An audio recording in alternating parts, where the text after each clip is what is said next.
আজকে ঢাকার বিজ্ঞ সিএমএম আদালতে ফ্যাসিস্ট হাসিনার সহযোগীদের মধ্যে বিভিন্ন আওয়ামী লীগের বিভিন্ন অঙ্গ সংগঠনের অনেক নেতাকর্মী যারা বিভিন্ন মামলায় বৈষম্য ছাত্র আন্দোলনের সময় যেই ছাত্রদেরকে হত্যা করা হয়েছে, গুলি করা হয়েছে এবং তাদেরকে রাজপথে নিহত করা হয়েছে, ওইসব মামলায় তাদেরকে বিভিন্ন মামলায় গ্রেপ্তার দেখানো হয়।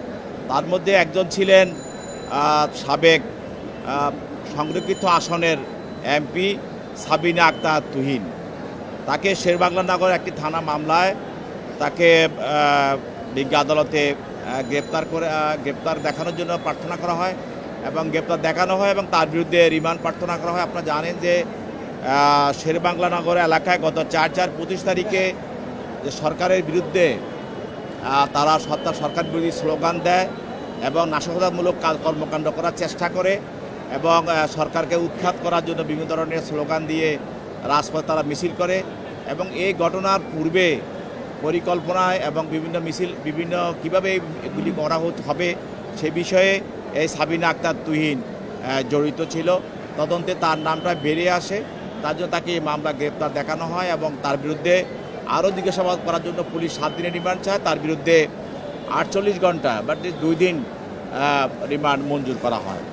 এছাড়াও আপনারা জানেন যে এই এলাকার আরেকজন আওয়ামী লীগের হাসিনার সহযোগী এবং হাসিনার অন্যতম আস্থাভাজন সে হলো শাহ আলম মুরাদ, যে এলাকায় আওয়ামী লীগ এবং যুবলীগের রাজত্ব কায়েম করেছিল। তাকেও একটি হত্যা মামলায় এবং সে একসময় দক্ষিণ আওয়ামী লীগের সেক্রেটারি ছিল, তাকেও একটি 14 বছরের বাচ্চা একটি হত্যা মামলায় সে একজন এজাহার নামী আসামি।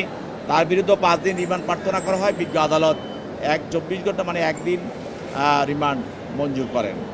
আর বাকিদেরকে গ্রেপ্তার দেখানোর পরে তাদেরকে জেল হাজতে প্রেরণ করা হয়। আর যাদেরকে রিমান্ডে মঞ্জুর করা হয় তাদেরকে তদন্তকারী কর্মকর্তার কাছে হস্তান্তর করা হয় জিজ্ঞাসাবাদ করার জন্য।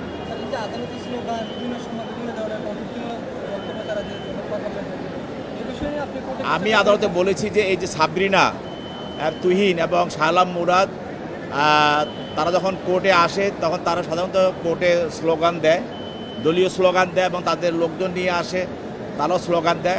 আজকে আমি আদালতে বলেছি যদি কোনো আসামি এইভাবে আদালতে স্লোগান দেয় এবং বিশৃঙ্খলা সৃষ্টি করে, আদালতে বাইরে হওয়ার পরে সিঁড়িতে যদি কেউ এভাবে স্লোগান দেয় এবং বিচার ব্যবস্থাকে ব্যাহত করে, ওই আসামিদের বিরুদ্ধে ব্যবস্থায় নেওয়া হবে এবং যারা তাদের পক্ষে এসে স্লোগান দিয়ে এলাকা আদালত চত্বর এবং বিচার ব্যবস্থাকে প্রশ্নবিদ্ধ করার চেষ্টা করে তাদের বিরুদ্ধে আইনগত ব্যবস্থা গ্রহণ করা হবে এবং এটা না করার জন্য তাদেরকে সাবধান করে দেওয়া হয়েছে আদালত থেকে। এবং আমরা বলেছি তো আজকে স্লোগান দেওয়া হয় নাই। আমরা মনে করি আদালতের শান্তি শৃঙ্খলা রক্ষা করার জন্য এবং ন্যায় বিচার প্রতিষ্ঠার জন্য তারা এখান থেকে বিরত থাকবে।